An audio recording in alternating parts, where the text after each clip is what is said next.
Hello everyone, मेरे YouTube channel UPSC notes by Shikha में आपका स्वागत है। दोस्तों, आज हम बात करेंगे द्वितीय विश्व युद्ध व राष्ट्रीय आंदोलन के विषय में। द्वितीय विश्व युद्ध धुरी राष्ट्रों जैसे जर्मनी, इटली व जापान और मित्र राष्ट्रों जिसमें France, great Britain, USA, Soviet संघ व कुछ हद तक चीन के बीच लड़ा गया।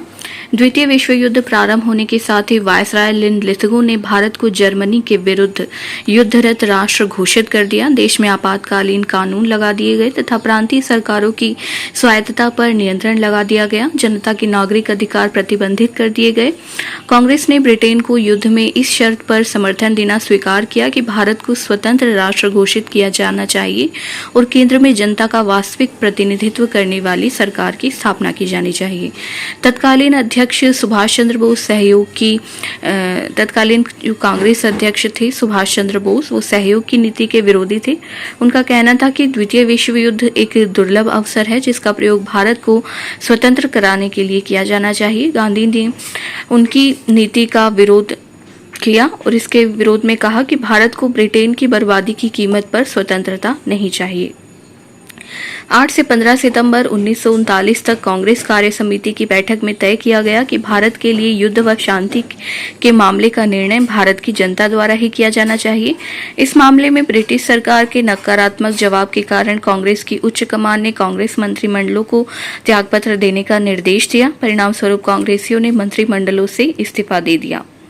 इसके बाद ब्रिटिश सरकार ने मुस्लिम लीग को प्रोत्साहन देकर उसे अपनी युद्ध नीति का एक मोहरा बना लिया। अब बात करते हैं अगस्त प्रस्ताव 1940 के विषय में। कांग्रेस मंत्रिमंडलों के त्यागपत्र देने के बाद मार्च 1940 में कांग्रेस का वार्षिक अधिवेशन रामगढ़ में हुआ। इसमें कांग्रेस ने ब्रिटिश सरकार से इस शर्त पर सहयोग का प्रस्ताव रखा कि केंद्र में अंतरिम राष्ट्रीय सरकार की स्थापना की जाए। अस्थायी सरकार को अंतरिम राष्ट्रीय सरकार कहा जाता है, यानी जब तक देश का संविधान तैयार ना हो तब तक के लिए एक अस्थायी सरकार की स्थापना की गुजारिश की गई। कांग्रेस का सहयोग प्राप्त करने के लिए वायसराय लॉर्ड लिथगो ने कांग्रेस के समक्ष एक प्रस्ताव रखा जिसे अगस्त प्रस्ताव के नाम से जाना जाता है। इसमें अंतरिम सरकार की मांग को अस्वीकार कर दिया गया। अब बात करते हैं अगस्त प्रस्ताव के प्रमुख प्रावधानों के विषय में। वायसराय की सलाहकारी परिषद का विस्तार किया जाएगा, ये कहा गया अगस्त प्रस्ताव में, और कार्यकारिणी में भारतीय प्रतिनिधियों की संख्या बढ़ाई जाएगी। युद्ध के बाद एक प्रतिनिधि मूलक संविधान निर्मात्री सभा का गठन किया जाएगा। युद्ध संबंधी विषयों पर परामर्श समिति का गठन किया जाएगा। भारत का शासन किसी भी ऐसे समुदाय को नहीं सौंपा जाएगा जिसका विरोध कोई अन्य प्रभावशाली वर्ग कर रहा हो। कांग्रेस ने अगस्त प्रस्ताव को अस्वीकार कर दिया। जवाहरलाल नेहरू ने जिस अधिराज्य के विचार पर यह प्रस्ताव आधारित है वह दरवाजे में जड़ी जंग लगी कील की तरह है। मुस्लिम लीग ने प्रस्ताव का स्वागत किया क्योंकि इसमें कहा गया था कि भावी संविधान उनकी अनुमति से ही बनेगा, यानी इसमें इशारा दिया गया कि भारत का शासन किसी भी ऐसे समुदाय को नहीं सौंपा जाएगा जिसका विरोध कोई अन्य प्रभावशाली वर्ग कर रहा हो, जैसे कांग्रेस का विरोध मुस्लिम लीग कर रही थी। अब बात करते हैं मुस्लिम लीग व पाकिस्तान की मांग के विषय में। खिलाफत और असहयोग आंदोलन में हिंदू मुस्लिम एकता का जो परिदृश्य दिखा वो अब सांप्रदायिकता के रूप में बदल चुका था। उर्दू कवि और राजनीतिज्ञ चिंतक मोहम्मद इकबाल को मुसलमानों के लिए पृथक राष्ट्र के विचार का प्रवर्तक माना जाता है, किंतु इनका उद्देश्य देश विभाजित करने का नहीं था बल्कि भारतीय संघ में एक स्वायत्त इकाई बनाना था। पाकिस्तान की मांग का मूल सन 1930 में मुस्लिम लीग के इलाहाबाद अधिवेशन में मोहम्मद इकबाल के भाषण में खोजा जाता है, जिसमें एक पश्चिमोत्तर भारतीय मुस्लिम राज्य की आवश्यकता का उल्लेख था। कैम्ब्रिज विश्वविद्यालय के छात्र चौधरी रहमत अली ने पृथक राज्य पाकिस्तान की परिकल्पना को 1933 में जन्म दिया। इस परिकल्पित पाकिस्तान में पंजाब, अफगान प्रांत, कश्मीर, सिंध, बलूचिस्तान आदि क्षेत्र शामिल थे। इस प्रस्ताव की रूपरेखा तैयार करने में फजलुल हक व सिकंदर हयात खान ने भी महत्वपूर्ण भूमिका निभाई। मुस्लिम लीग को 1937 के चुनाव में मिली पराजय से व्यथित होकर जिन्ना ने गांधी जी पर हिंदू राज्य की स्थापना का आरोप लगाया। उन्होंने द्विराष्ट्र सिद्धांत का प्रतिपादन किया तथा सांप्रदायिकता को भड़काया। जिन्ना ने कहा कि हम ना अंग्रेजों को व ना ही गांधी को मुसलमानों पर शासन करने देंगे, हम स्वतंत्र होना चाहते हैं। 23 मार्च 1940 को मुस्लिम लीग की लाहौर अधिवेशन की अध्यक्षता करते हुए मोहम्मद अली जिन्ना ने एक अलग मुस्लिम राष्ट्र पाकिस्तान की मांग की। उन्होंने एक भाषण में कहा कि एक मुस्लिम राष्ट्र के अतिरिक्त उन्हें और कुछ भी स्वीकार्य नहीं है। 23 मार्च 1943 को पाकिस्तान दिवस मनाया जाता है। पृथक पाकिस्तान की मांग को आंशिक मान्यता 1942 में क्रिप्स प्रस्ताव में मिली। सरकार की बांटो व राज करो की नीति ने पाकिस्तान की मांग को संरक्षण प्रदान किया। सरकार ने मुस्लिम लीग को कांग्रेस के प्रतिपक्षी के रूप में संरक्षण दिया और मुस्लिम लीग ने अपनी राजनीतिक शक्ति का प्रयोग प्रारंभ कर दिया।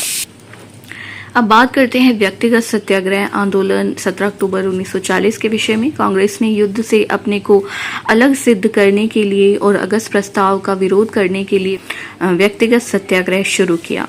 इस सत्याग्रह की मुख्य उद्देश्य था ये साबित करना कि द्वितीय विश्व युद्ध में भारतीय जनता ब्रिटिश सरकार के साथ नहीं है। 17 अक्टूबर 1940 को पवनार आश्रम वर्धा से व्यक्तिगत सत्याग्रह शुरू किया गया। विनोबा भावे प्रथम सत्याग्रही थे व द्वितीय सत्याग्रही जवाहरलाल नेहरू थे। 17 अक्टूबर को यह सत्याग्रह स्थगित हो गया और 5 जनवरी 1941 में जवाहरलाल नेहरू ने इसे दोबारा शुरू किया। इस आंदोलन को दिल्ली चलो आंदोलन के नाम से भी जाना जाता है। इस दूसरे चरण में 20,000 से ज्यादा सत्याग्रहियों को गिरफ्तार किया गया, जिसमें कांग्रेस के कई वरिष्ठ नेता व विधानमंडल के सदस्य भी शामिल थे। बात करते हैं द्वितीय विश्व युद्ध का भारत पर क्या प्रभाव पड़ा। जापान के युद्ध में प्रवेश करने तथा रंगून व अंडमान पर अधिकार करने से तहलका मच गया और भारत छोड़ो आंदोलन शुरू करने का निर्णय किया गया। सुभाष ने आजाद हिंद फौज की स्थापना की और जर्मनी के सोवियत रूस पर आक्रमण करते ही भारतीय साम्यवादियों ने अपना ब्रिटिश विरोधी रुख बदल लिया। अब बात करते हैं क्रिप्स प्रस्ताव मार्च 1942 के विषय में। द्वितीय विश्व युद्ध में मित्र राष्ट्रों की हो रही कमजोर स्थिति से ब्रिटेन पर दबाव बढ़ रहा था, क्योंकि जापान की बढ़ती हुई शक्ति से उसके प्रतिद्वंदी राष्ट्र परेशान हो गए। अमेरिका, ऑस्ट्रेलिया व चीन आदि देश ब्रिटेन पर भारत को स्वतंत्र करने का दबाव बना रहे थे। परिणाम स्वरूप चर्चिल ने 11 मार्च 1942 को स्टैफर्ड क्रिप्स के नेतृत्व में क्रिप्स मिशन को भारत भेजने की घोषणा की, जिसका कार्य भारत के राजनीतिक व वैधानिक गतिरोधों को दूर करना होगा। 30 मार्च 1942 को क्रिप्स मिशन भारत पहुंचा और 30 मार्च 1942 को क्रिप्स ने एक प्रस्ताव रखा, जिसकी मुख्य शर्तें इस प्रकार थी। युद्धोपरांत यानी युद्ध के बाद भारत को डोमिनियन स्टेट का दर्जा दिया जाएगा। डोमिनियन स्टेट यानी ब्रिटिश साम्राज्य यानी क्राउन के अधीन अर्ध स्वतंत्र सत्ताएं, जिसमें राज्य अपने आंतरिक मामलों में स्वतंत्र होते थे, यानी उन्हें अपने कार्यपालिका, न्यायपालिका, विधायिका और विदेशी आदि मामलों में निर्णय लेने का स्वतंत्र अधिकार था। लेकिन देश का मुखिया, राजाध्यक्ष या सम्राट, जो कि नाम मात्र ही सही लेकिन ब्रिटेन का सम्राट माना जाता था। तो युद्ध के बाद भारत को डोमिनियन स्टेट का दर्जा दिया जाएगा, ऐसा कहा गया। भारत किसी भी घरेलू या बाहरी सत्ता के अधीन नहीं होगा। यदि भारत चाहे तो ब्रिटिश राष्ट्रमंडल से संबंध विच्छेद कर सकता है। युद्ध के बाद एक संविधान निर्मात्री सभा का गठन किया जाएगा, जिसमें ब्रिटिश प्रांतों के चुने हुए प्रतिनिधि तथा देशी रियासतों के प्रतिनिधि शामिल होंगे। ब्रिटिश भारत के किसी भी प्रांत को नया संविधान स्वीकार न करने की स्थिति में वर्तमान संवैधानिक स्थिति को बनाए रखने का अधिकार होगा, यानी जो इस संविधान को स्वीकार नहीं करेंगे उन्हें अपने मतलब कि जो वर्तमान स्थिति है उसे ही बनाए रखने का अधिकार होगा, या फिर वे पूर्णतः स्वतंत्र रहना चाहें तो भी ब्रिटिश सरकार को कोई आपत्ति नहीं है। तो इस प्रस्ताव में पाकिस्तान की मांग के लिए गुंजाइश बनाई गई। जिन प्रांतों द्वारा नए संविधान को स्वीकार नहीं किया जाएगा उन्हें सम्राट की सरकार अलग से नया संविधान बनाने की भी छूट देगी। तो भारतीय संविधान सभा तथा ब्रिटिश सरकार के मध्य अल्पसंख्यकों के हितों को लेकर एक समझौता होगा। युद्ध के दौरान भारतीय जनता के प्रमुख वर्गों के प्रतिनिधियों को सम्मिलित कर एक कार्यकारी परिषद की स्थापना की जाएगी, किंतु रक्षा मंत्रालय ब्रिटिश भारत की सरकार के पास ही रहेगा। कांग्रेस व मुस्लिम लीग दोनों में क्रिप्स प्रस्ताव अस्वीकार कर दिया। कांग्रेस ने कहा कि केवल भविष्य के वादे से अब संतुष्टि नहीं मिलेगी। हमें केवल वास्तविक स्वतंत्रता से ही संतुष्टि मिल सकती है। मुस्लिम लीग ने भी इसकी आलोचना की क्योंकि इसमें पृथक निर्वाचक मंडल व सांप्रदायिक आधार पर देश के विभाजन की मांग नहीं मानी गई। कांग्रेस को पूर्ण स्वाधीनता की जगह डोमिनियन स्टेट और देशी रियासतों के प्रतिनिधियों का उनके शासकों द्वारा नामांकन किया जाना और भारत की संभावित विभाजन पर कड़ी आपत्ति थी। इसलिए उन्होंने इन 3 कारणों की वजह से कांग्रेस ने इस प्रस्ताव को अस्वीकार कर दिया। गांधी जी ने इसके संबंध में कहा कि यह एक आगे की तारीख का चेक यानी उत्तर दिनांकित चेक था, जिसमें नेहरू ने यह वाक्य जोड़ दिया, जिसका बैंक नष्ट होने वाला था। तो दोस्तों, अगर आपको हमारी वीडियो पसंद आए तो हमारे चैनल को सब्सक्राइब करें और बेल आइकन का बटन दबाएं।